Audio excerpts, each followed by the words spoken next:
डोरंडा स्थित जैपमन ऑडिटोरियम सौर्य सभागार में 5 और 6 अक्टूबर को इंडियन सोसाइटी ऑफ गैस्ट्रोएंट्रोलॉजी के द्वारा राष्ट्रीय सम्मेलन गैस्ट्रोकॉन का आयोजन किया जाएगा। इस सम्मेलन में झारखंड के अलावा देश भर के प्रसिद्ध गैस्ट्रोएंट्रोलॉजिस्ट भाग लेंगे। अलग अलग राज्यों से 200 से ज्यादा एक्सपर्ट इसमें शिरकत करेंगे। गुरुवार को प्रेस क्लब में प्रेस वार्ता का आयोजन कर organising secretary doctor Manohar Lal Prasad और ऑर्गेनाइजिंग चेयरमैन डॉक्टर प्रणव मंडल, को चेयरमैन डॉक्टर जयंत घोष ने बताया कि यह गैस्ट्रोकॉन में पेट, लिवर, आंत जैसे रोगों के बारे में विस्तार से चर्चा की जाएगी। लाइव एंडोस्कोपी का हम लोग आयोजन कर रहे हैं, वो भी केस करेंगे।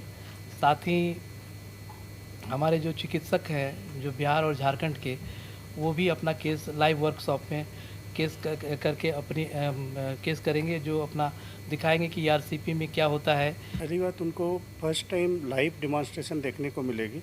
जैसे सर ने बताया अभी कि पोएम एक सर्जरी है, पहले बहुत बड़ी सर्जरी होती थी, इसमें पेशेंट को 15 दिन तक भर्ती रहना होता था। पेट से चीरा लगता था, छाती से चीरा लगता था।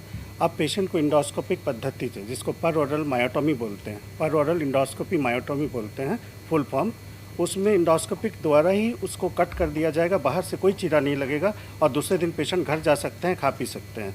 तो ये एक लेटेस्ट पद्धति है जो कि अभी दिल्ली और चेन्नई, कुछ बड़े बड़े हॉस्पिटल में होते हैं, हैदराबाद में, जो अब हमारे शहर में भी हमारे स्टूडेंट प्रेरित होंगे, हमारे गैस्ट्रोएंट्रोलॉजिस्ट प्रेरित होंगे और ये शुरू किया जाएगा। गैस्ट्रोएंट्रोलॉजी एक विषय है, एक अलग सब्जेक्ट है।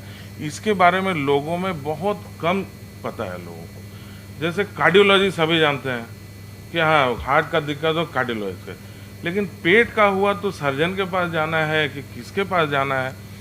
दुख की बात कि इतने बड़े स्टेट में एक भी सरकारी हॉस्पिटल में, मेडिकल कॉलेज में गैस्ट्रोएंट्रोलॉजी विभाग नहीं है, जो कि बहुत ही गलत है।